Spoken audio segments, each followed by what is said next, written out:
নমস্কার বন্ধুরা, প্রথমেই আমার সকল নতুন পুরনো বন্ধুদের স্বাগত জানিয়ে নিলাম আমার চ্যানেল ক্যান কুকিং ব্লগে।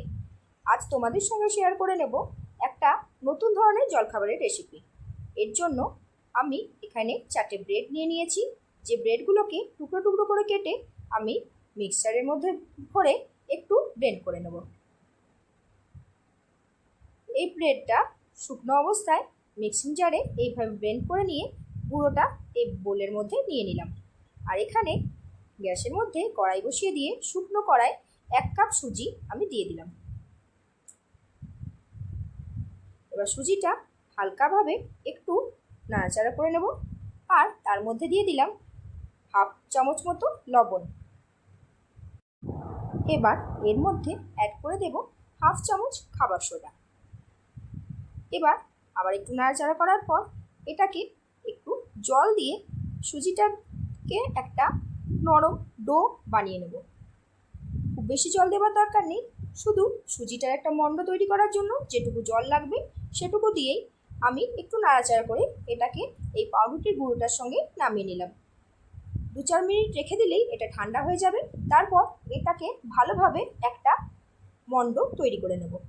তৈরি করে এটাকে থেকে ছোট ছোট করে লেচি কেটে নেব। আর তার সাথে সাথেই আমি তোমাদের সঙ্গে একটু আলাপ পর্বটা সেরে নিই।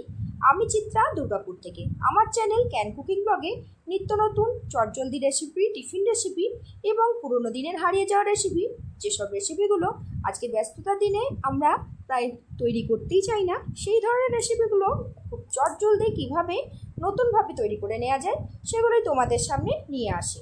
যদি ভালো লাগে অবশ্যই বলবো বাড়িতে ট্রাই করে দেখো। আর নতুন বন্ধু হয়ে থাকলে চ্যানেলটাকে সাবস্ক্রাইব করতে একদম ভুলবে না। চলো, লিচিগুলো তো কাটা হয়ে গেল। এবার একটা ডেচকিতে আমি এখানে জল বসিয়ে দিয়েছি। আর এর ওপরে এই ছিদ্রযুক্ত একটা থালা নিয়ে তার উপরে কিছুটা সাদা তেল আমি বুলিয়ে নিলাম। এবার এই লেচিগুলোকে এর মধ্যে ভালোভাবে বসিয়ে দিচ্ছি। আজকের টিফিনটা কিন্তু খুব স্বাস্থ্যকর হবে, তাই এটাতে তেলের পরিমাণ একদম অল্প করে ব্যবহার করেছি। এবার এটাকে ভাপে আমি মিনিট 10-15 মতো ঢাকা দিয়ে রেখে দেবো। আর ততক্ষণের জন্য এর সাথে খাবার জন্য একটা চাটনি আমি তৈরি করে নেব। এখানে একটা কাঁচা লঙ্কা, 4 কোয়া রসুন আর সামান্য পরিমাণে ছোলার ডাল দিয়ে একটু রোস্ট করে নিচ্ছি। এবার এটাকে ভেজে মিক্সিং জারে দিয়ে এটাকে ব্লেন্ড করে নেব। আর যেটুকু তেল রয়েছে তার মধ্যেই হাফ চামচ সর্ষে দিয়ে আর গোটা কুড়ি কারি পাতা দিয়ে একটা তড়কা বানিয়ে নিচ্ছি। এই তড়কাটা এবার ব্লেন্ড করে রাখা যে ছোলার ডালটা থাকবে তার মধ্যে দিয়ে দেব।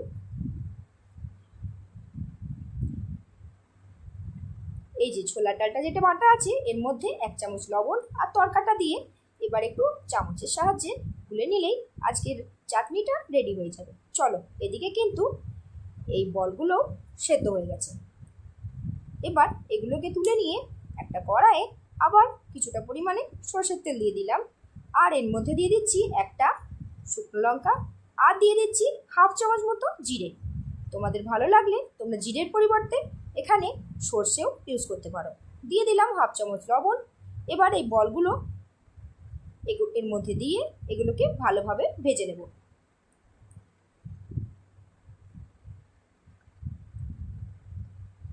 এবার একটু নাড়াচাড়া করে বলগুলোকে বেশ সুন্দর করে লাল লাল করে ভাজা হয়ে গেলেই আজকের রেসিপিটা সম্পূর্ণভাবে তৈরি হয়ে যাবে। দিয়ে দিলাম ওপর থেকে 1 চামচ মতো চিনি। চাইলে এর সঙ্গে হাফ চামচ গোলমরিচের গুঁড়োও অ্যাড করে দিতে পারো। এই রেসিপিটা বাচ্চা থেকে বড় সকলেরই ভালো লাগবে। বাচ্চাদের টিফিন হিসেবে এই রেসিপিটা কিন্তু তৈরি করে দিতেই পারো। তাহলে বন্ধুরা, যদি ভালো লাগে অবশ্যই বলবো, কেমন লাগলো কমেন্ট করে জানিও। আর বাড়িতে একবার ট্রাই করার অনুরোধ রইল। দেখা হচ্ছে আগামী দিনে নতুন কিছু ইন্টারেস্টিং রেসিপি নিয়ে।